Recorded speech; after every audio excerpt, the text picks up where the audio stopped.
So we just got some massive news. We have the full update details for the spear along with new weapon changes, including what looks to be a flash wave nerf. There was an overview video just released for Korea as like a commercial for the launch of the spear. But yeah, it's all Korean. I haven't done the translating, but we can have a quick look at it if we say read the subtitles. But it's a bit of a demonstration of each of the abilities that Spear is getting here. Some really cool stuff. You can see all of the passives here. Again, I'll have to do a bunch of translating. You can see it's synergizing pretty well here with, say, the Greatsword. This is somewhat of a rotation demonstration that they made with that leap attack causing the fear on the target, and you just absolutely cause devastation on your targets. You can see a weapon combo with, say, the staff as well, so that's mixing in those abilities. Again, they say they synergize pretty well with two-handed weapons because they have a passive which can cause two-handed weapon attacks to cause extra damage. But that's not to say you can't use it with, say, the dagger. Shadow strike your target, go invisible, use your whirl attack. Not familiar with the current names on global that the spear will have yet, and we can't really see other than, say, translations, and they are not always accurate. But that was it. They just showed those 3 weapon combos that you can use, and I'm sure there's a lot more. I will be checking out if it can work with crossbow well. But we can look at the update details. We can read a bit of a dev comment, and essentially the spear is going to have wide area attacks, excellent mobility, basic range is a decent 4 meters, but you can like jump towards the backlines with one breath. But significantly, there will be a new attribute added, which claims to say 100% evasion of strong hits. I'm assuming that's heavy attack hits. That would kind of be nuts, but honestly, sorely needed for tanks. This comes with a lot of new gear, which I assume will help you get that stat. Now, I don't know if we're getting this stat with our update as well. This could be later down the road for us when, say, tier 2 launches. A whole bunch of new gears added here. Also, again, I don't know how much of it we're actually getting for global and what's going to be specifically for tier 2, like some adding Indomitable stats. A lot of this new gear is added for that.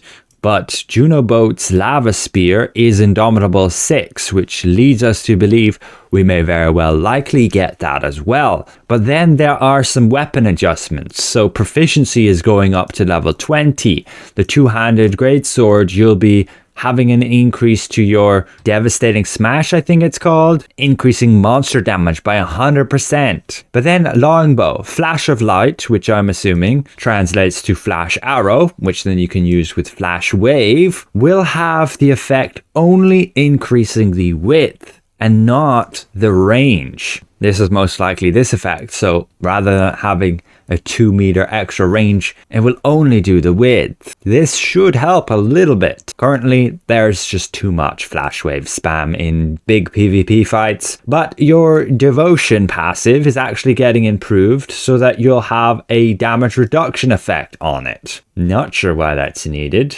That's your devoted shield ability. With your staff, your meteor ability will now deal 40% more damage to monsters.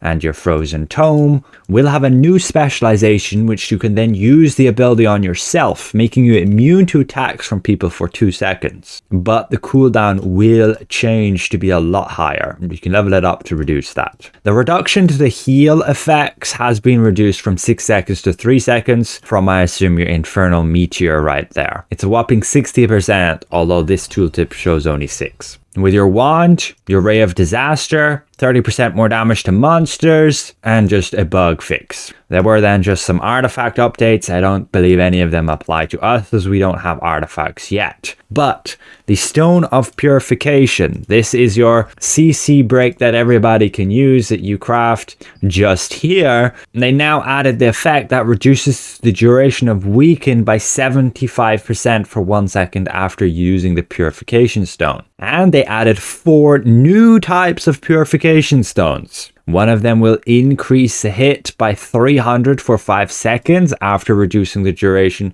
of weakness for 1 second. Another gain immunity to weaken effects for 1 second, and the duration of weakening is reduced by 1 second. It restores 30% health when used, or restores 50 stamina when used. So we'll now have 5 different purification stones. Now we can already see what resources these new ones are going to have by just looking here. To get one of the 4 new ones, you need already to have the rare purification stone. This might get changed to being the rare one, because currently, as far as I'm aware, we don't have a rare one. You'll need 40 of that abyssal aggregate, and then 50 of each of those ores and stones, which is up from 25 that you need here, and then 350,000 solid, and that's it. Then you have the dimensional trials. They just have a rotation there along with their arena. And there's a new arena. This one looks pretty cool. Poisonous smoke field, it's called. The outer areas, I'm guessing, will slowly fill up with poisonous gas, constricting the play area. They also changed the inter-server guild battles, so they'll be every week now instead of just once every 2 weeks. And the siege, apparently they're reducing the amount of rewards you can get down to just 20%. The reduced amount now goes to inter-server events. They changed conflict zone to like war zone, and in a war zone, all characters other than your allies are always hostile. And when using a wide area attack, non-allied characters can be attacked immediately. You don't have to enter a personal combat state. That is huge. And that applies to all this content. There will be a new marker, so it won't be flagged as conflict, it'll be flagged as war. And this overall is just an absolutely massive update. But I believe that is everything for that article, for the patch notes coming to Korea. Don't know if we'll get every single thing, but it's most likely we're getting the new spear, getting the new Indomitable attribute, a whole load of different gear here. A bunch of it's probably tier 2, but since Queen Belandir's spear with Indomitable 4 and the Juno boat spear with Indomitable 6 means we're very likely to also get the attribute. The Shaikal spear will have fighting spirit, which I assume is strength. And again, we may very well likely get these weapon changes, or they might again be delayed by, say, 2-3 weeks like we had with the previous weapon changes. Overall, spear is looking kind of crazy. It looks super powerful for PvP, but I'm hoping it's similarly good for PvE. As from all the demonstrations we have seen, it should be. You're going to stack like burning on your target and cause them to explode. Or they call it stacking ignite. Again, all we have right now are translations, and Korea is most likely getting this December the 4th with this full patch notes, which I'm kind of envious of. Maybe I'll try and get the Korean server downloaded and we can check that out tomorrow already. But again, we shall see all these details. This video here showcases each of the active abilities you can use on Spear, and yeah, they look really cool, but we still need to dive into the details, the bread and butter of the specializations, which really changes how you can actually play this spear. The specializations, as we all know from the other weapons, really do change the abilities and can cause them to synergize very differently depending on what other weapons and abilities you are using. But again, they made their demonstrations in this rotations of spear dagger, spear staff, and spear greatsword. So ultimately, we'll have to see what other weapons they'll actually be good at synergizing. The guys who actually created the spear say those are what's going to be best to synergize. So yeah, we're going to have to check all these things out and see for ourselves. I'm not sure what builds we'll be going with, as we will be getting the entire new rune update, which I'll cover in a separate video, and what build I'm personally going to be working towards. But that's it for this one. Thanks all for watching, and we'll see you guys around. Goodbye for now.